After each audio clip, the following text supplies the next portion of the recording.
আসসালামু আলাইকুম, কি অবস্থা তোমাদের? আশা করি তোমরা সবাই অনেক অনেক ভালো আছো। আমাদের পরীক্ষা কিন্তু সামনে চলে আসছে। আজকে আমরা যে উত্তরটা রিভিশন দিব সেটা হচ্ছে মৌলের পর্যাবৃত্ত ধর্ম ও রাসায়নিক বন্ধন। তোমরা অনেকেই এই উত্তরের রিভিশন দিতে ভয় পাও, কারণ এই উত্তরের তথ্যগুলো আসলে কিন্তু অনেক তথ্য এবং তথ্যগুলো কিন্তু এতটা গোছানো নাই।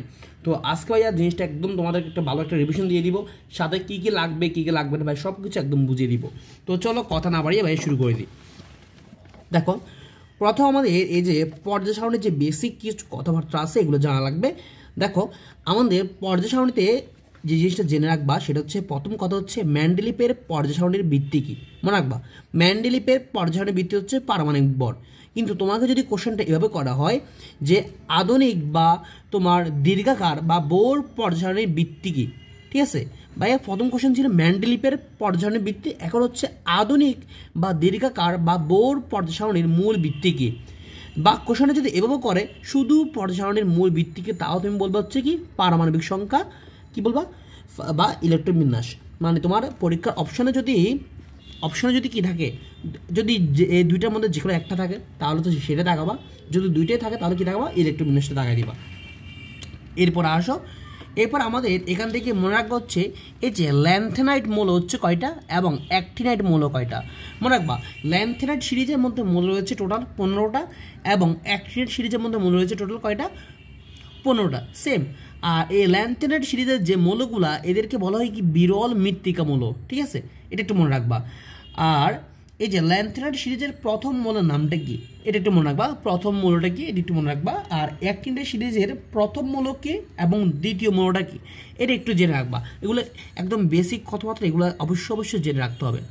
আর ল্যান্থেনাইট সিরিজের যে মৌলগুলা এদের পর্যায় নাম্বার হচ্ছে 6, আর অ্যাক্টিনাইট সিরিজের মৌলগুলার পর্যায় নাম্বার হচ্ছে কত ভাই, 7। কিন্তু তাদের গ্রুপ কিন্তু সেম, তারা সবাই কিন্তু তৃতীয় গ্রুপে থাকে, এতটুকু।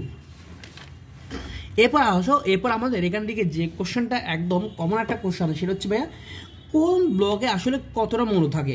যেমন পরীক্ষা আসে এস ব্লকে মৌল কয়টা, পি ব্লকে মৌল কয়টা, ডি ব্লকে মৌল কয়টা, এ ব্লকে মৌল কয়টা।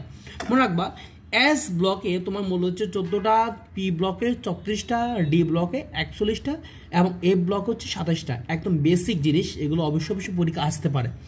আর প্রত্যেকটা ব্লকের যে প্রথম মৌলটা কি, প্রত্যেকটা ব্লকের প্রথম মৌলটা অবশ্যই তোমরা জেনে রাখবা, ঠিক আছে। আর ওদের মধ্যে যে এইসব বক্স আকারে যে এমসিগুলো দেখতে পাচ্ছ এগুলো তো অবশ্যই পড়বা। এই যে অনেক এমসিকিউ এরকম বক্স আকারে, এগুলো অবশ্যই পড়বা। সাথে অনুশীলনী এমসিকিউ অবশ্যই পড়বা, কারণ অনুশীলনী এমসিকিউ এবং বক্স করা যে এমসিকিউ দেওয়া আছে এগুলো কিন্তু কোনো বিকল্প নেই। অনেকে অনুশীলনী এমসিকিউ পড়ে কিন্তু এই বক্স করা এমসিকিউগুলো পড়তে কিন্তু ভুলে যায়। সো এগুলো বললে হবে না, এগুলো তোমাকে অবশ্যই পড়তে হবে, ঠিক আছে। এরপর এখান থেকে আমাদের জানতে হবে কি ভাইয়া, এখান থেকে আমাদের জানতে হবে এই যে অবস্থান্তর মৌলসমূহের যে বৈশিষ্ট্যগুলো রয়েছে এই বৈশিষ্ট্যগুলো একটু জেনে রাখবা। এবং মনে রাখবা প্রথম অবস্থান্তর মৌলের নাম কি, প্রথম অবস্থান্তর মৌলের নামটা কি, এটা কিন্তু পরীক্ষা আসে। হ্যাঁ, এরপর আমাদেরকে এখান থেকে জেনে রাখতে হবে যে অবস্থান্তর মৌল কয়টা আছে এবং অন্ত অবস্থান্তর মৌল কয়টা। মনে রাখবা অবস্থান্তর মৌল হচ্ছে 27টা এবং অন্ত অবস্থান্তর মৌল হচ্ছে 28টা, এতটুকু জেনে রাখবা। এরপর আসো পর্যায় সারণীর যে একটা বক্স রয়েছে, আমরা এই বক্স থেকে কিছু জিনিস জেনে রাখতে হবে, সেটা হচ্ছে কি একটু খেয়াল করো। মনে রাখবা এই যে পর্যায়ের মধ্যে ধাতু কয়টা রয়েছে, 94টা এবং অধাতু রয়েছে কয়টা ভাই, 18টা। এটা অবশ্যই জেনে রাখতে হবে। এবং মনে রাখবা ধাতুর মধ্যে তরল হচ্ছে মার্কারি এবং অধাতুর মধ্যে তরল হচ্ছে ব্রোমিন। একদম সিম্পল। এরপর এখান থেকে আমাদের জেনে রাখতে হবে কি এই যে অপধাতু বা উপধাতু বা অর্ধধাতু বা সেমি মেটাল বা মেটালয়েড সবগুলো সেম নাম। পরীক্ষায় যে কোনোভাবে কোশ্চেন আসতে পারে, বলতে পারে উপধাতু কয়টা আছে বা অপধাতু কয়টা আছে। একদম সিম্পল কোশ্চেন। মনে রাখবা অপধাতু হচ্ছে 6টা, কি ভাইয়া 6টা। এই 6টার নামগুলা মনে রাখবা, 6টার নামগুলো কি মনে রাখবা। এই 6টার প্রত্যেকটা নাম মনে রাখবা, কানে কিন্তু আসতে পারে যে নিচে কোনটি অপধাতু নয়, এভাবে কিন্তু কোশ্চেনটা আসতে পারে। সো এগুলো মনে রাখবা, হ্যাঁ এগুলো মনে রাখবা। এরপরে এখান থেকে এই জিনিসটা একটু মনে রাখবা, সেটা হচ্ছে পরীক্ষা যদি বলা হয় যে তেজস্ক্রিয় অস্থায়ী দাতব মৌল কোনটা, বলবো হচ্ছে কি প্রান্সিয়াম। কি ভাইয়া, প্রান্সিয়াম। একদম সিম্পল, এখান থেকে জাস্ট এগুলো জানলে হবে। এরপর আমাদের কী কী লাগবে, এরপর আমাদের এখান থেকে লাগবে হচ্ছে, এখানেও আরও বেশ কিছু জিনিস আছে, এগুলো ভাই লিখে রাখছি, একটু খেয়াল করো। এটা আমরা সবাই জানি কম বেশি যে গ্রুপ 1কে বলা হয় কি তোমার ক্ষার ধাতু, কি ভাই ক্ষার ধাতু, এবং গ্রুপ 2কে বলা হয় মৃৎক্ষার ধাতু। আর মনে রাখবা তোমার এখান থেকে মনে রাখবা হচ্ছে গ্রুপ 11কে বলা হয় মুদ্রা ধাতু। পরীক্ষায় কোশ্চেন আসতে পারে যে নিচে কোনটি মুদ্রা ধাতু বা নিচে কোনটি মুদ্রা ধাতু নয়। এই টাইপের কোশ্চেনগুলো জানতে হলে অবশ্যই তোমাকে মুদ্রা ধাতু কী গ্যাস জেনে রাখা লাগবে। মুদ্রা ধাতু হচ্ছে 3টা, কপার, সিলভার এবং গোল্ড, জাস্ট এতটুকু। আর গ্রুপ 15 আছে, গ্রুপ 15 মধ্যে যে মৌলসমূহ থাকে তাদেরকে বলা হয় শ্বাসরোধককারী মৌল বা নিকোটিন মৌল। সো এগুলা তোমরা গ্রুপ 15 মৌলগুলো একটু জেনে রাখবা, কারণ এখান থেকে কোশ্চেন আসতে পারে যে নিচের কোনটি শ্বাসরোধকারী মৌল, এবার কোশ্চেন আসতে পারে। এরপরে গ্রুপ যে 16 এটা হচ্ছে কি চ্যালকোজেন বা আকরিক উৎপন্নকারী মৌল। গ্রুপ 16 মৌলগুলো একটু মনে রাখবা, কারণ পরীক্ষা কোশ্চেন করবে যে নিচে কোনটি আকরিক উৎপন্নকারী মৌল। আর গ্রুপ 17 আমরা সবাই জানি, গ্রুপ 17 হচ্ছে কি হ্যালোজেন মৌল। হ্যালোজেন আমরা সবাই জানি ফ্লোরিন, ক্লোরিন, ব্রোমিন, আয়োডিন। এদের মধ্যে এই যে ফ্লোরিন এটা হচ্ছে সর্বাধিক তড়িৎ ঋণাত্মক মৌল। কোশ্চেন আসতে পারে যে হ্যালোজেন মৌলসমূহের মধ্যে সর্বাধিক তড়িৎ ঋণাত্মক মৌল কোনটা? ফ্লোরিন। এতটুকু জেনে রাখবা। আর মনে রাখবা গ্রুপ 18 এটা হচ্ছে কি নিষ্ক্রিয় মৌল বা শ্বেত মৌল, তুমি যাই বলো। আর দুষ্ট ধাতু কোনটা? হাইড্রোজেন। হাইড্রোজেনকে দুষ্ট ধাতু বলা হয়। অভিজাত ধাতু কী কী আছে এগুলো একটু দেখে রাখবা। অভিজাত ধাতু খুবই ইম্পর্টেন্ট জিনিস। নিকৃষ্ট ধাতু কি? নিকৃষ্ট ধাতু আমরা মনে রাখবো লোহা দিয়ে। কি দিবে? লতা দিয়ে মনে রাখবো। ল দিয়ে হচ্ছে লোহা এবং ত দিয়ে হচ্ছে কি তামা, জাস্ট 2টা। আর নরম ধাতু কি? নরম ধাতু তোমরা এগুলো আছে, এগুলো একটু দেখে রাখবা যে নরম ধাতু কোনটা। পরীক্ষা আসতে পারে যে নিচে কোনটি নরম ধাতু, এবার কিন্তু কোশ্চেনটা করতে পারে। ঠিক আছে, এরপর আমাদের এখান থেকে কী লাগবে? এরপরে এই যে এরপরে পেয়েছে এখান থেকে রাখবা এই যে সোডিয়াম ধাতু, এটাকে কিন্তু ছুরি দিয়ে কাটা যায়। তোমার কোশ্চেন করবে নিচে কোন ধাতুকে ছুরি দিয়ে কাটা যায়, এভাবে কোশ্চেন করতে পারে। আর এখান থেকে তোমরা এই যে 9 নম্বর যে পয়েন্টটা, এই পয়েন্টটা একটু দেখে রাখবা, 10 নম্বর পয়েন্টটা একটু দেখে রাখবা, একদমই সিম্পল। আর এদিক দিয়ে এগুলো একটু দেখে রাখবা। তোমার সবচেয়ে সবল ক্ষার বা অ্যালকালি দ্রবণ কী কী আছে একদম এই সিরিয়ালটা মনে রাখবা। ঠিক আছে, আগে পড়ো না, একদম সিরিয়ালটা মনে রাখবা। এরপর আমাদের এখান থেকে আর কী লাগবে বা দেখা দিচ্ছে, এখান থেকে আর এগুলো কিছুই লাগবে না। এখান থেকে আমাদের কী লাগবে? এখান থেকে এই অবধি থেকে কিন্তু অনেক কোশ্চেন আসে, হ্যাঁ এগুলো একটু দেখে রাখবা বা দেখা দিচ্ছে, যেগুলো দেখা দিচ্ছে এগুলো একদম বাদ দেবে না, এগুলো সবগুলো জিনিস তোমাকে পড়তে হবে। এরপর এটা একটু রাখবা যে কোন ধাতুকে ক্যালসিয়ামের মধ্যে সংরক্ষণ করা হয়? সোডিয়াম ধাতুকে, একদমই সিম্পল। এরপর তোমার এস আর যে পি ব্লকটা রয়েছে এদেরকে আদর্শ বা প্রতিনিধি মৌল বলা হয়। খুবই সিম্পল না? খুবই সিম্পল। এরপর তোমরা এগুলো একটু খেয়াল করো। এখান থেকে আমাদের যে নিষ্ক্রিয় গ্যাসটা রয়েছে এই নিষ্ক্রিয় গ্যাস মানে ব্যবহারটাতে কিন্তু পরীক্ষা কোশ্চেন আসে। তোমরা একটু কষ্ট করে এই যে নিষ্ক্রিয় গ্যাসের যে ব্যবহারগুলো হিলিয়াম, নিয়ন, আর্গন, ক্রিপ্টন, জ্যানন এবং রেডন, এগুলো ব্যবহারটা একটু দেখে রাখবা। আর একটা জিনিস মনে রাখবো স্পেশালি, সেটা হচ্ছে রাস্তার হলুদ বাতিতে কোন গ্যাস ব্যবহার করা হয়? Sodium gas. কী ভাইয়া? Sodium gas. আর ব্যবহারটা একটু দেখে রাখবা।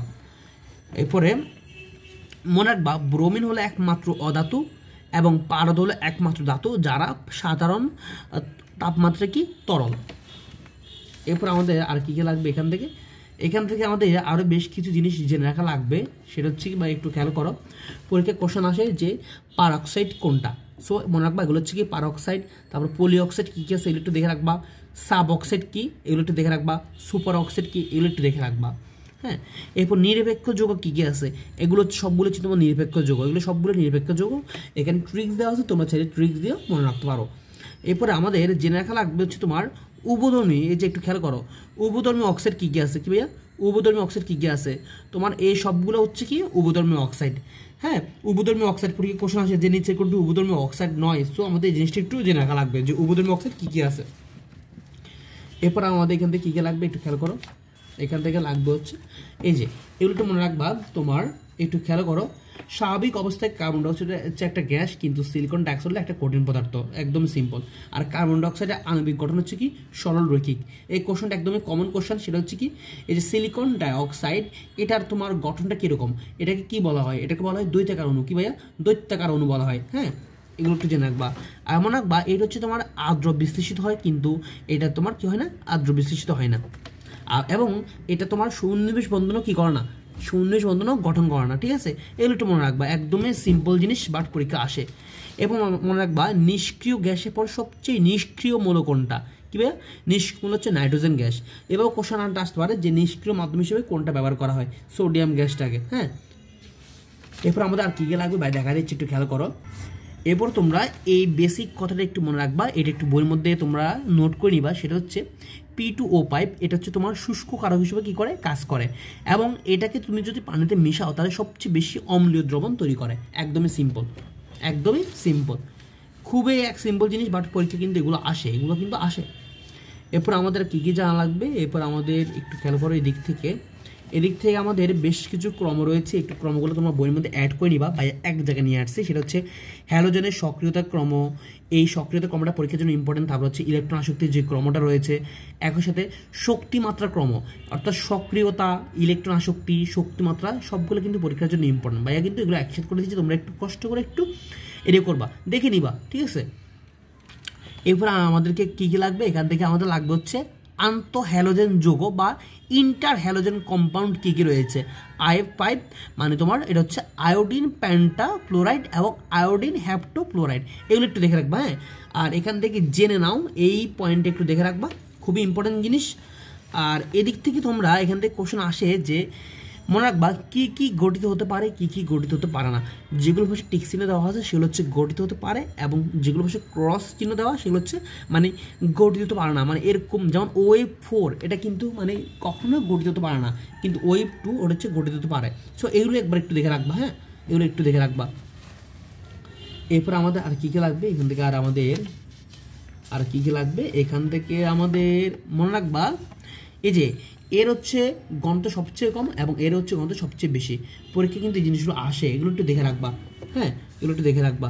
আর আমাদের এখান থেকে কী কী লাগবে, এখান থেকে মেনলি যে জিনিসটা দেখে রাখবা, এই যে 3D অরবিটালে বিজোড় ইলেকট্রন নিয়ে কার কার, মনে রাখবা কপার এবং জিঙ্কের, খুবই ইম্পর্টেন্ট জিনিস, খুবই ইম্পর্টেন্ট জিনিস। আর এই পৃষ্ঠটা অনেক ইম্পর্টেন্ট, তোমার প্যারাম্যাগনেটিক, ফোরোম্যাগনেটিক এবং প্যারোম্যাগনেটিক এবং ডায়াম্যাগনেটিক, এগুলোর এক্সাম্পলগুলো কিন্তু পরীক্ষা আসে, খুবই ইম্পর্টেন্ট জিনিস, খুবই ইম্পর্টেন্ট জিনিস। হ্যাঁ, এবং মনে রাখবা সর্বাধিক জারণ সংখ্যা দেখায় কে, বা সর্বাধিক জারণ সংখ্যা কে প্রদর্শন করে। সবার আগে প্রদর্শন করা হচ্ছে ম্যাঙ্গানিজ, এরপর প্রদর্শন করা হচ্ছে কি ক্রোমিয়াম। আর অন্তর্বর্তী যৌগ গঠনে তোমার প্রভাবক হিসাবে কোনটা ব্যবহার করা একটু দেখে রাখবা। আর এখান থেকে দেখে রাখবো হচ্ছে শক্তিশালী বা স্ট্রং লিগ্যান্ডের যে ক্রমটা এটা একটু দেখে রাখবা, এবং দুর্বল বা উইক লিগ্যান্ডের যে ক্রমটা সেগুলো একটু দেখে রাখবা। আর নিরপেক্ষ লিগ্যান্ড কে আছে সেটা একটু দেখে রাখবা। পরীক্ষা আসে যে নিচের কোনটি নিরপেক্ষ লিগ্যান্ড, এগুলো একটু দেখে রাখবো, খুবই ইম্পর্টেন্ট জিনিস, খুবই ইম্পর্টেন্ট জিনিস এগুলা। এরপর আমাদের আর এখান থেকে কী লাগবে একটু খেয়াল করো, এখান থেকে এগুলো লাগবে না, এখান থেকে আমাদের আরও বেশ কিছু জিনিস লাগবে, দেখা দিচ্ছি, একটু খেয়াল করো, একটু মন দাও। এখান থেকে আমাদের এই যে ল্যান্থেনাইট সময় একটা ব্যবহার দেওয়া আছে, এই ব্যবহারটা একটু দেখবা। 6 নম্বরের পয়েন্টের যে ব্যবহারটা দেওয়া আছে খুবই ইম্পর্টেন্ট, খুবই ইম্পর্টেন্ট এই ব্যবহারগুলো, এখান থেকে কিন্তু কোশ্চেন অনেকবার আসছে। এরপরে তোমরা যে জিনিসটা দেখবা, এখান থেকে তোমরা এই যে অ্যাক্টিনাইটের যে ধর্মগুলো রয়েছে এই ব্যবহারটা একটু দেখবা। 8 নম্বর ব্যবহারটা একটু দেখবা, খুবই ইম্পর্টেন্ট 8 নম্বর ব্যবহারটা, এই পয়েন্টটা একটু দেখে রাখবা, 8 নম্বর পয়েন্টটা। আর আমাদের এখান থেকে কী কী লাগবে, এখান থেকে আমাদের কী কী লাগবে এগুলো দেখা দিচ্ছে। এখান থেকে আমাদের আরও বেশ জিনিস লাগবে, এখান থেকে এই জিনিসটা একটু মনে রাখবা, নিষ্ক্রিয় গ্যাসের ইলেকট্রন আসক্তি ও তড়িৎ ঋণাত্মকতা কত, 0, এগুলো একটু জেনে রাখবা। এরপর আমাদের এগুলো লাগবে না, এরপর আসো তোমরা।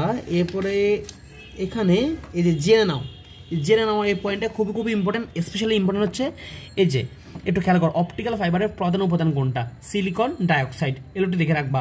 আর 3টা তোমার বাণিজ্যিক অ্যাসিড আছে, এই বাণিজ্যিক অ্যাসিড নামগুলো একটু দেখে রাখবা, বাণিজ্যিক অ্যাসিডগুলো কিন্তু পরীক্ষা আসে, এগুলো একটু দেখে রাখবা। এরপর আমাদের আর এখান থেকে কী লাগবে, এখান থেকে তোমরা এই যে এই বক্সটা একটু দেখে রাখবা, কোন দিকে গেলে বাড়ে, কোন দিকে গেলে কমে, এই জিনিসগুলো কিন্তু পরীক্ষা আসে, এখান থেকে কিন্তু MCQ আসে। সো তোমরা এই বক্সটা একটু দেখে রাখবা, এই বক্স রিলেটেড তোমরা অনুশীলনী কিংবা প্রিভিয়াস ইয়ারে বেশ কিছু MCQ পাবা, এগুলো একটু সলভ করে ফেলিও। হ্যাঁ, এই বক্সটি একটু সম্পর্কে ভালো আইডিয়া রাখতে হবে। এবার আমাদের এখান থেকে কী কী লাগবে বা দেখা দিচ্ছি, এখান থেকে আমাদের লাগবে হচ্ছে একটু খেয়াল করো, এই তো এখান থেকে আমাদের মেন লাগবে হচ্ছে একটু খেয়াল করো, এই যে গ্রাফাইট একটা হচ্ছে হীরক, মনে রাখবা গ্রাফাইটে কী ধরনের সংকরণ ঘটে, sp2 সংকরণ ঘটে, কিন্তু তার বন্ধু হীরক হচ্ছে sp3 সংকরণ ঘটে। গ্রাফাইটে হচ্ছে তোমার পাই বন্ধন গঠিত হয় এবং গ্রাফাইট হচ্ছে একটা পিচ্ছিল পদার্থ। আর হীরকের সম্পর্কে এই তথ্যটা জেনে রাখবা, সেটা হচ্ছে 1000 ডিগ্রি সেলসিয়াস তাপমাত্রায় হীরকটা হচ্ছে তোমার গ্রাফাইটে কী হয়, পরিণত হয়। আর এখান থেকে তোমরা এই যে বিভিন্ন সংকরণ যে দেখতে পাচ্ছ, এই সংকরণগুলোর আকৃতিটা একটু দেখে রাখবা। হ্যাঁ, এর গঠনটা কীরকম এগুলো একটু দেখে রাখবা। আর তোমরা সংকরণটা দেখে রাখবা, সংকরণ থেকে কিন্তু পরীক্ষায় কোশ্চেন আসে, সো একটু দেখে রাখবা কীভাবে সংকরণটা বের করে। এরপর তোমরা বন্ধন কোণটা খুবই খুবই ইম্পর্টেন্ট, বন্ধন কোণটা খুবই খুবই ইম্পর্টেন্ট। এই যে বন্ধন কোণটা খুবই খুবই ইম্পর্টেন্ট, এখানে বন্ধন কোণ দেখতে পাচ্ছ, বলবে যে মনে করো এই যে BeCl2 এর বন্ধন কোণ কত, BeCl3 এর বন্ধন কোণ কত, তারপর হচ্ছে CS4 এর বন্ধন কোণ কত, এগুলো অনেক আছে। বা ইম্পর্টেন্টগুলো তোমাকে দেখা দিচ্ছি, ইম্পর্টেন্ট কোণগুলো এখানে লিখে রাখছি, এগুলো হচ্ছে তোমার ইম্পর্টেন্ট। হ্যাঁ, এগুলো হচ্ছে ইম্পর্টেন্ট, এগুলো একটু মনে রাখবা যে কার্বন ডাইঅক্সাইড BeCl2 BeCl3 এগুলো বন্ধন কত, তারপর এগুলোর বন্ধন কোণ কত, এগুলো বেশি হচ্ছে ইম্পর্টেন্ট, এগুলো বেশি বেশি ইম্পর্টেন্ট, এগুলো বেশি বেশি ইম্পর্টেন্ট, বুঝছো ভাই? এগুলো বেশি বেশি ইম্পর্টেন্ট, যেগুলো বা নীল কম দিয়ে রেখে রাখছি, এগুলো বেশি বেশি ইম্পর্টেন্ট। এই বন্ধন কোণগুলো এখান থেকে কিন্তু পরীক্ষা আসতে পারে, যদি কোশ্চেন করে তাহলে কিন্তু এখান থেকে দিয়ে দিবে এইগুলো থেকে।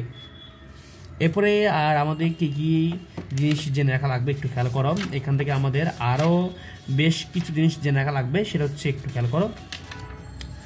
আমাদের এখান থেকে দেখে রাখবা যে ব্লু ভিট্রিয়ল, বা দেখা দিচ্ছি ব্লু ভিট্রিয়ল বা গাঢ় নীল ক্যালাস এর সংকেতটা কি, সংকেতটা একটু দেখে রাখবা জাস্ট।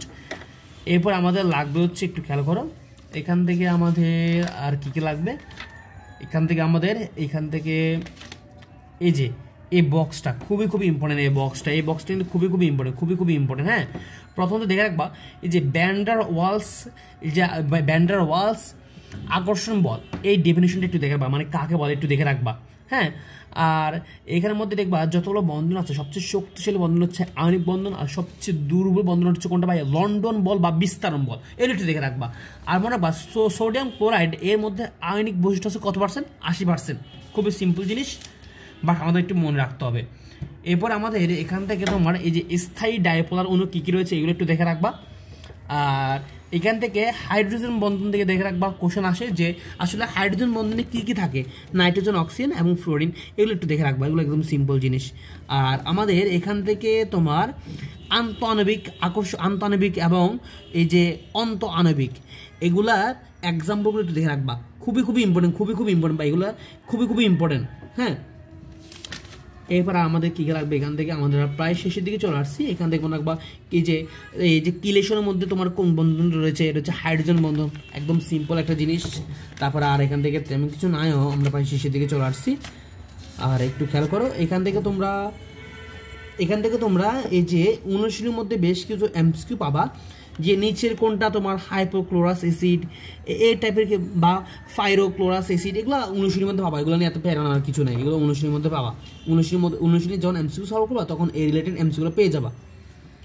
এরপরে তোমার জেনে রাখা লাগবে হচ্ছে কি, একটু খেয়াল করো এখানে বেশ কিছু সংকেত রয়েছে, জিপসামের সংকেত কি, বক্সাইটের সংকেত কি, ডলোমাইটের সংকেত কি, এই তিনটে সংকেত একটু দেখে রাখবা। এই সংকেতগুলোর মধ্যে এই তিনটা হচ্ছে খুবই খুবই ইম্পর্টেন্ট সংকেত। আর আমাদের এখান থেকে বেশি কিছু নাই, এখান থেকে আমাদের আর কিছু নাই। এরপর তোমরা কি করবা, অনুশীলনের মধ্যে যে এমসিকিউগুলো রয়েছে এগুলো সবগুলো এমসিকিউ দেখে পারবা।